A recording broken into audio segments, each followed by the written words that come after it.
pada kesempatan ini nanti di materi terakhir akan kami sampaikan tadi apa yang disampaikan Pak Direktur. Ada aplikasi komunikasi antar dinas yang saat ini sebetulnya sudah diimplementasikan oleh teman-teman di Dinas Dukcapil Kabupaten Kota, dan dari aplikasi itu sebetulnya sudah banyak juga masyarakat yang terbantu. Kasusnya penduduk sudah berada di daerah tujuan.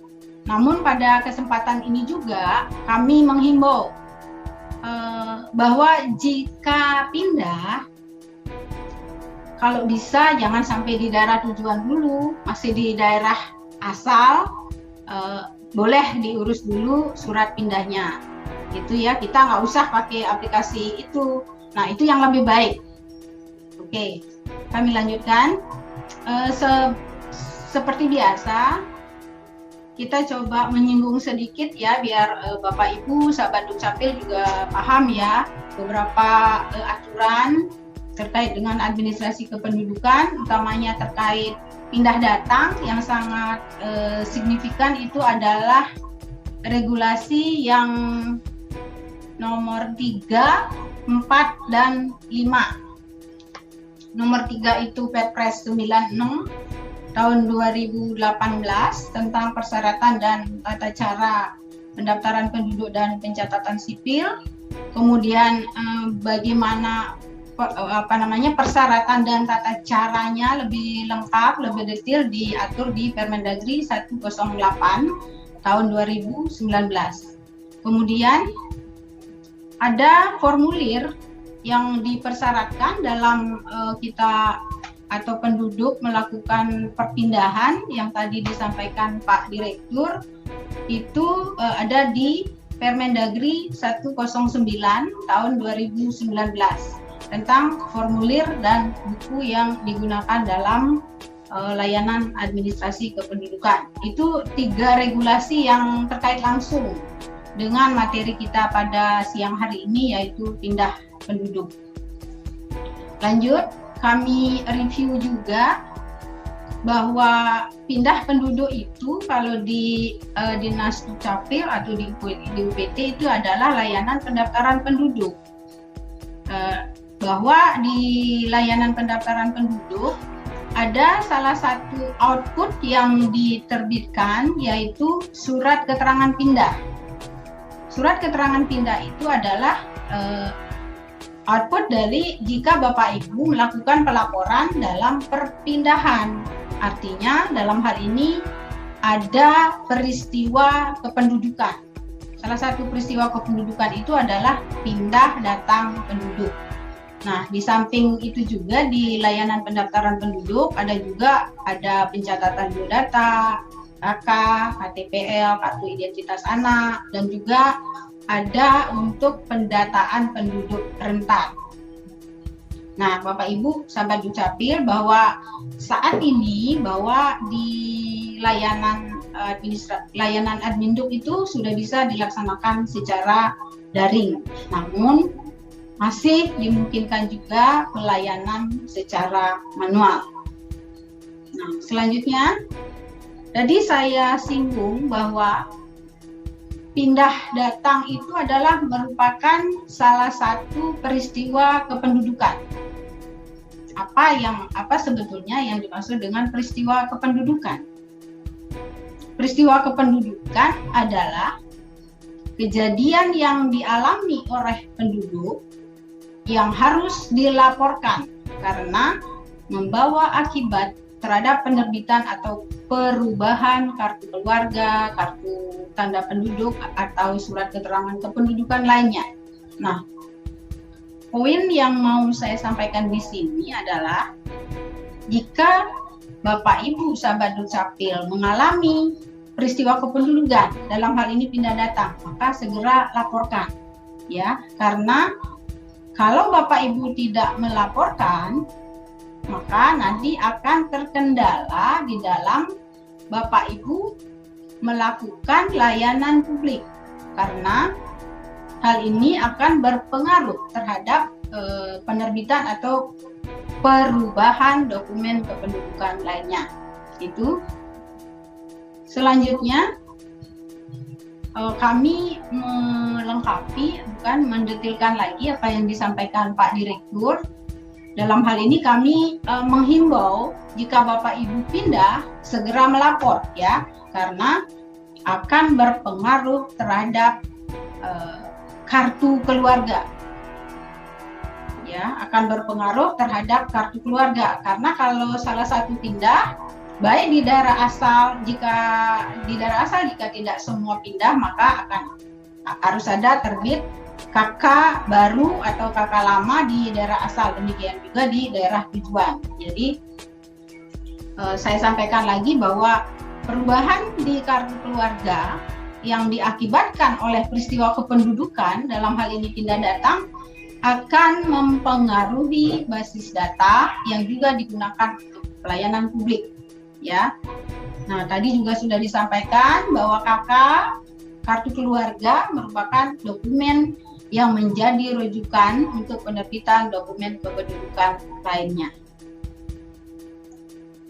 Nah, hal penting yang mau saya sampaikan juga terkait perpindahan penduduk, tadi Pak Direktur juga sudah menyampaikan bahwa dalam hal pindah penduduk dalam wilayah NKRI, jika dilakukan terhadap anak yang berusia kurang dari 17 tahun, harus dilakukan dengan menumpang ke KK lain. Ini prinsip ya Bapak Ibu. Kemudian jika pindah dalam wilayah NKRI dilakukan oleh kepala keluarga dan anggota keluarga yang telah berusia 17 tahun, sudah kawin atau pernah kawin, namun tidak diikuti oleh anggota keluarga yang seluruhnya berumur kurang dari 17 tahun, ya, maka anggota keluarga yang seluruhnya berumur kurang dari 17 tahun, maka menumpang ke KK lain, ya. Penduduk yang mengalami peristiwa kependudukan dapat menumpang ke KK lain dengan melampirkan ini ya, surat pernyataan bersedia menerima sebagai anggota keluarga dari kepala keluarga yang ditumpang. Itu.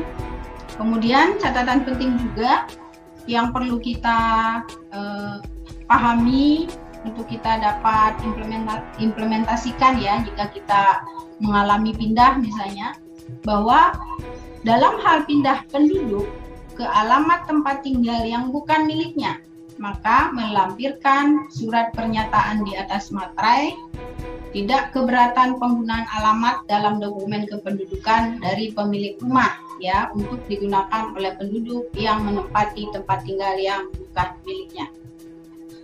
Itu. Satu hal lagi yang perlu saya tekankan, yaitu penerbitan KK terintegrasi. Jadi begini, jika Bapak Ibu sahabat Dukcapil sudah melapor misalnya terkait kepindahan, maka akan terbit KK baru atau numpang KK. Nah, hal itu juga akan diikuti oleh penerbitan dokumen kependudukan yang lain, ya, misalnya KTP dan juga kartu identitas anak. Nah, ini selanjutnya kami juga menyampaikan ya, dalam rangka untuk membahagiakan masyarakat, dalam rangka kita menuju lebih tertib dalam administrasi kependudukan, bahwa kita tidak henti-hentinya untuk melakukan sesuatu ya. Dalam hal ini Kementerian Dalam Negeri melalui Ditjen Dukcapil sudah mengeluarkan ya, namanya gerakan untuk tertib Adminduk yang namanya Gerakan Indonesia Sadar Administrasi Kependudukan, yang dituangkan dalam instruksi Menteri Dalam Negeri. Itu mungkin saya juga sampaikan bahwa poin-poin dalam Gerakan Indonesia Sadar Administrasi Kependudukan, salah satunya adalah sadar untuk kepemilikan dokumen. Ya, nah di sini kami sampaikan karena forum ini adalah banyak ya pesertanya, berapa itu. Jadi melalui kita, dari diri kita untuk kita sampaikan kepada orang terdekat kita, misalnya keluarga. Mari kita sadar untuk memiliki dokumen kependudukan. Berikutnya, setelah kita memiliki dokumen kependudukan, jika terjadi peristiwa kependudukan yang tadi saya sampaikan atau peristiwa penting lainnya, maka kita juga harus sadar untuk memutakhirkan datanya.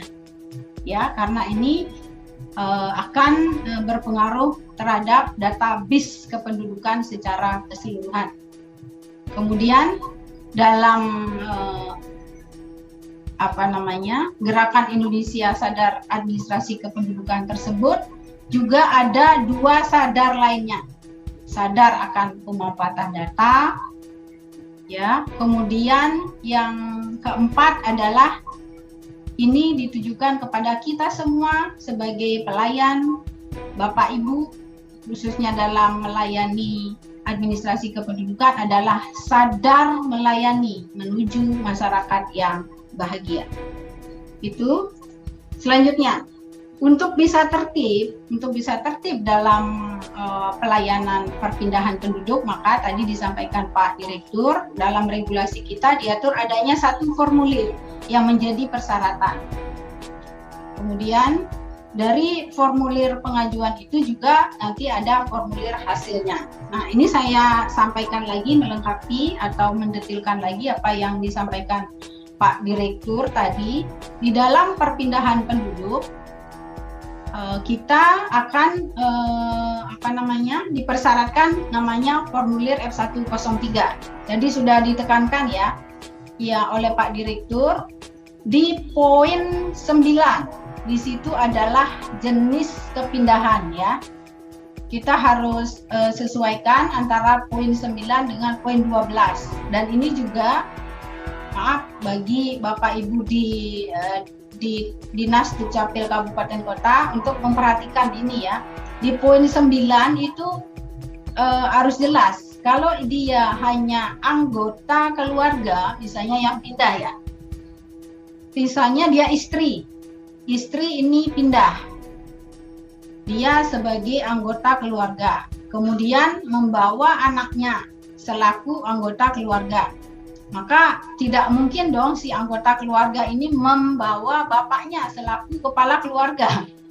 Itu kalau terjadi keganjilan seperti itu, ini adalah awal dari beberapa permasalahan yang sering kita temukan di lapangan. Ini menjadi perhatian Bapak Ibu di Kabupaten Kota.